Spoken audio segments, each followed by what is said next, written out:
everyone, welcome back to my YouTube channel. Today we will talk about the 6 boundaries to protect your marriage. Boundaries are important, especially if you are protecting something that's very valuable to you. Kaya tayo naglalagay ng bakod sa gate is to set our private lives apart from the outside world and from dangers that may intrude and harm us. The same thing goes with our marriage. Our marriage is the most important relationship there is after relationship with God, and it needs protecting, lest left vulnerable, uninvented guests may come is to steal, kill, and destroy. Kung ang mga mobile phones nga natin ay nilalagyan natin ng cases for protection, how much more ang relasyon natin sa ating asawa? 'Di ba? Pag yung phone natin meron siyang cases, hindi siya madaling masira dahil yung phone natin meron siyang protection. How much more for our relationship, for our husband, 'di ba? So if you are value your marriage, your spouse's welfare, emotional and mental health, you need to set boundaries. Para kung may sumisilip mang magnanakaw sa ating bakod, pero dahil mataas at matibay ang ating boundaries, it will not cause us any harm. Allow us to share 6 boundaries we need to embrace to protect our marriage. Disclaimer: this may sound legalistic to some of you, but before you react, let me tell you the most married couples we interviewed or had undergone marriage counseling with suffered from marriage burnout due to lack of boundaries. Yung iba naghihiwalay pa. Also, if you think that this is not applied to you, then this blog spot is not for you. Respect and thank you. Boundary number 1. Avoid being alone with an opposite gender. Why? Why we need to avoid being alone with an opposite gender? The reason is, there's nothing wrong with being surrounded with people, particularly if opposite sex. Wala rin namang masasama sa pakikipag-usap, pakikisalamuha, at pagbibigay ng oras sa kanila. But if left unguarded, nagkita kayo na kayong dalawa lang, walang kasabay na iba.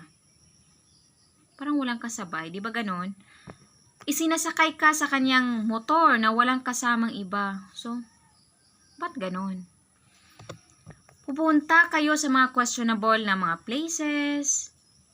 Pumupunta sa questionable. So, anong gagawin nyo? Bakit kayo lang dalawa? Married naman siya, di ba? Ganon.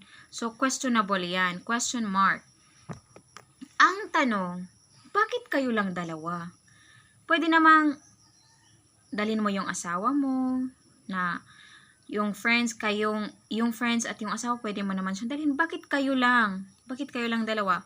Sabihin man natin wala namang mali siya, o kaya wala namang kayong ginagawang hindi ka nais-nais, o kaya magkakaibigan lang naman kayo. Pero sa mata ng mga taong makakita sa inyo, nakilala kayo, hindi ito magandang tingnan. Of course, di naman siya magandang tingnan na nagkikita kayo, hindi kasama yung partner mo. 'Di ba? Alam naman nating lahat na tayo ay Filipino, na yung neighbors lang natin, yung kapitbahay, sino yung kasama niya, ganon, marami ng chismis, ganon. Believe it or not, this is one of the reasons why many married people commit adultery and infidelity, because they allow themselves to be alone with an opposite sex. This is actually the starting point. And when you are in the moment, you become emotionally invested to each other, na minsan nagsisimula sa, kumusta ka na? Kumain ka na ba? Hanggang sa mauwi sa payo, until such time there's an emotional attachment na. So, ganun yun eh.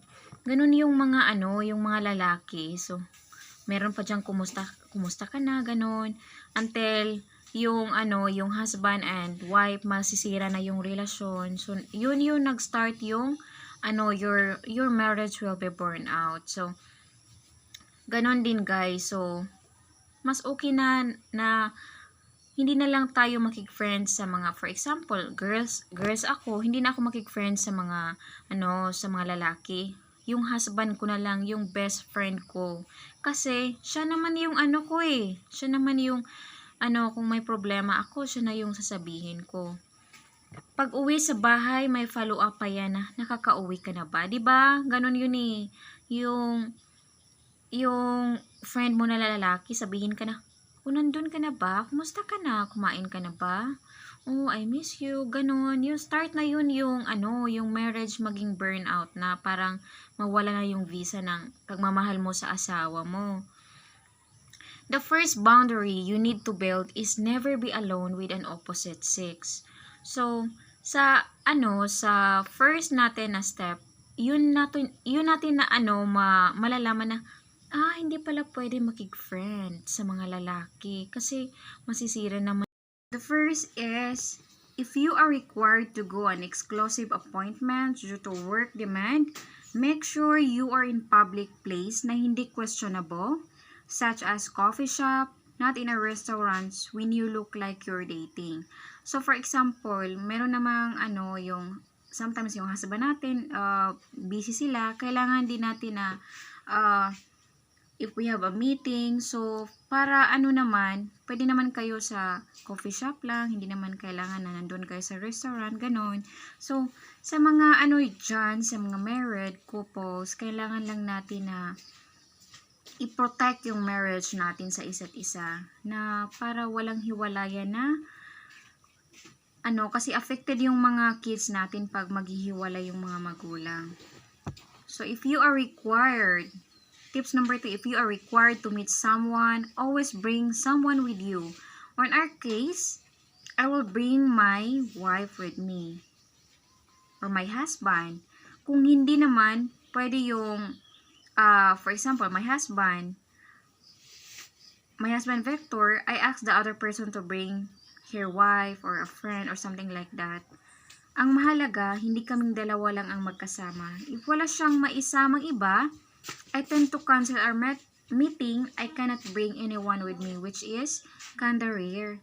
Diba kasi ako naman ganun din Pag pag meron akong meeting sa mga clients or something like that, kailangan na meron yung husband na katabi ko. Kasi, ang hirap naman pag wala siya Kasi, yung, dun yun nagsisimula yung, yung flirt or something like that. So, kailangan talaga if, in business, talaga, belong talaga yung husband ko. Kasi, ang hirap naman pag wala siya, di ba? Meron ka lang kasabi ng mga lalaki, ganun din magjejelos na yan. Tips number 3, reserve your passenger seat to your spouse only or relatives and other family members. Magmukha ka ng driver, okay lang. What's more important is the safety and well-being of your marriage and not how others will feel about it. In fact, such gesture shows respect, gentlemanliness, or chivalry and maturity. It's like telling the other person that you respect them. So, yun yung tips. Ito yung last na tips. Huwag kang mag-offer ng hatid sundo. Diba yung iba kasi, meron silang hatid sundo, ganon. Umuwi ka sa asawa mo ng diretso. They are adults and they can manage themselves. If you have to explain them about your conviction that you don't want to put yourself, even the other person in a tight spot, again, it shows maturity. Hindi ka naman nagiging bastos at madamot. So, ganon din ako kasi LDR kami ng husband ko. So, ganon. Pag, video call kami at wala naman akong kausap ng mga lalaki. Hindi naman ako friendly sa mga lalaki kasi yung ginagawa ko, pag friendly talaga ako, so maging na ako sa husband ko, hindi na ako gusto makikusap sa kanya kasi busy na ako sa mga friends na lalaki. So, ganun yung ginagawa ko guys na husband ko lang talaga yung kinakausap ko. Yung binibigyan ko ng priority. Hindi na ako nakik-friend sa mga ibang lalaki, nagkikisakay. Kasi yun yung time na hindi mo na gusto yung husband mo kasi mas gusto mo na yung friend mo or something like that. So, next time guys, don't forget to watch this video. In the part 2, later on I will make a video about a part 2. Then just subscribe my channel and like and share with your friends if you want this video. Then maybe next week or this day or another day we will make a video about the part 2 of the relationship, because they are 6 boundaries. So that's our first boundaries that you will know today. Don't forget to like and subscribe my video. Thank you for watching. Have a nice day.